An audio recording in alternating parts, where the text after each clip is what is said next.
Y bueno, pues vamos ahora a enlazarnos con el doctor Pedro Salazar. Él es investigador de jurídicas y es titular de la Cátedra Benito Juárez. Doctor Pedro Salazar, ¿cómo estás? Buenos días. Muy bien, muy buenos días, Leonardo. Gracias por la invitación a tu programa. Oye, en algún momento, sin que yo me haya percatado, se borró de la Constitución esto de que somos una república laica.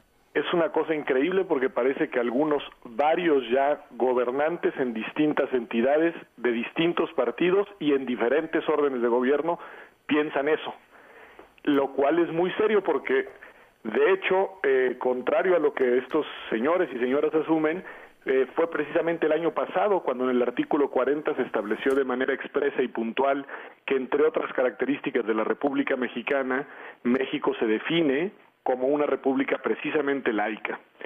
Y eso pues tiene muchas consecuencias, Leonardo, que lamentablemente pues pareciera que estas personas no comprenden y que al menos no están dispuestas a asumir, ¿no?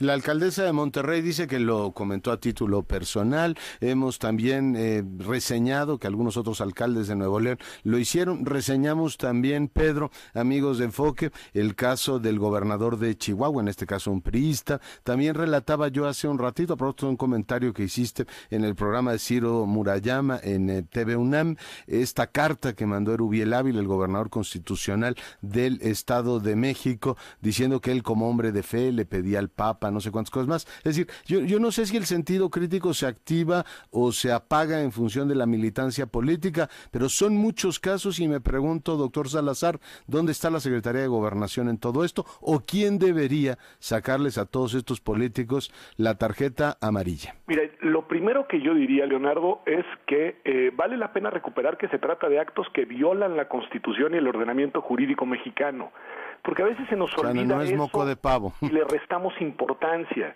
Y la Constitución, como ya decíamos, es clara en el artículo 40, es clara también en el artículo 1 en el que dice que queda prohibida toda discriminación motivada, entre otras causas, por la religión, pero además la legislación correspondiente, la Ley de Asociaciones Religiosas y Culto Público, en 2 artículos, Leonardo, establece con absolutamente precisión, que estos hechos son violatorios de la legalidad.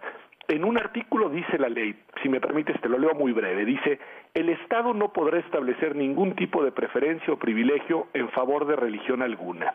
Y más adelante, en el artículo 25 precisa: las autoridades no podrán asistir con carácter oficial a ningún acto religioso de culto público ni actividad que tenga motivos o propósitos similares. Más claro imposible.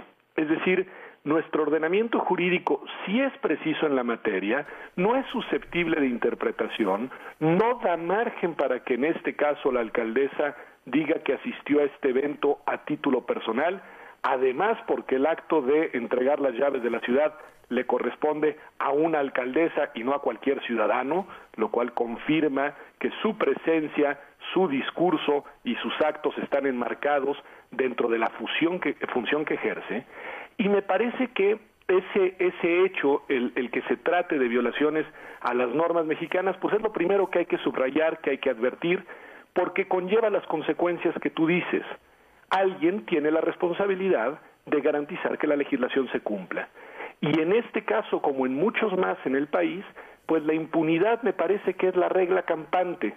Todo mundo mira para otro lado, nadie quiere meterse en un tema que supongo consideran delicado, se genera una especie de indolencia entre los actores políticos que permite que estos hechos se reproduzcan y que genera un clima en el que, como hemos visto en estas semanas, cada vez con mayor frecuencia echan mano de discursos religiosos, utilizan a las creencias de las gentes, lo cual me parece además sumamente delicado para fines políticos, y con toda tranquilidad en eventos públicos van manifestando sus propias creencias, pero sobre todo van realizando acciones simbólicas o prácticas en las cuales difuminan la frontera entre la esfera pública y la esfera religiosa.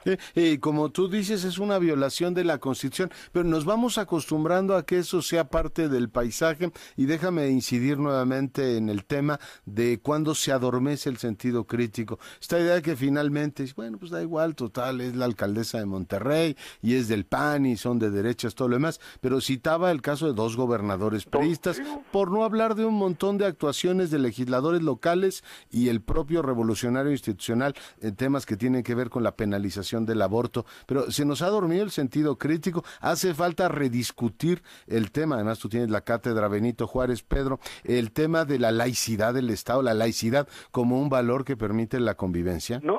Y no solo, Leonardo, porque de hecho además son 3 gobernadores priistas, porque ahora recordé también al gobernador de Veracruz. Pero hay un dato interesante. ¿Qué hizo el de Veracruz? No me acuerdo. También asistió a un evento público en el que también con un obispo realizó un acto simbólico de consagrar, no recuerdo si el Estado o la capital del Estado, a igual a una entidad religiosa. Espero que Granier no lo haya hecho, pero bueno, lo dejamos ahí, ¿no?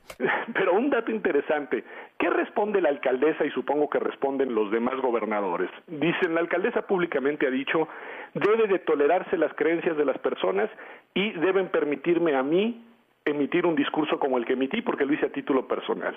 Ahí, Leonardo, me parece que está la frontera, digamos, en la que todo se confunde, porque la señora olvida que ella es gobernante, que ella ejerce el poder, que ella es una autoridad, es decir, que no puede ser objeto del mismo trato en este tema que esperamos se nos otorgue a los ciudadanos comunes, porque su responsabilidad es la de salvaguardar la Constitución y la ley, su responsabilidad es la de no apropiarse de ningún discurso religioso que excluya a las personas que tienen creencias distintas a la suya, y su responsabilidad es generar un contexto social en el que la convivencia pacífica y la tolerancia entre personas que legítimamente piensan distinto sea posible. Y al hacer lo que hizo esta semana, al igual que los demás gobernadores y presidentes municipales, generan el contexto inverso al que tienen que promover. Porque por un lado excluyen en su discurso a quienes no profesan su religión, y por el otro lado generan un contexto en el que la autoridad deja de ser neutral en materia de creencias. Es decir, toma postura en un tema tan delicado, tan sentido para las personas como es el de sus convicciones religiosas. Y es en esta dirección en la que, más allá de lo que dice la Constitución y la ley, creo que es muy importante recuperar lo que dices, el sentido práctico de la laicidad, que no se trata de un principio abstracto, de un postulado constitucional sin sentido, de un banderín histórico de la identidad nacional. No, se trata de un diseño que tiene como finalidad garantizar que en este país las personas puedan libremente creer en lo que mejor les parezca y puedan convivir en un contexto de pluralidad de manera pacífica. Y me parece que eso es lo que se está perdiendo de vista y me parece que es muy grave y que puede tener consecuencias muy nocivas para la consolidación de nuestra democracia.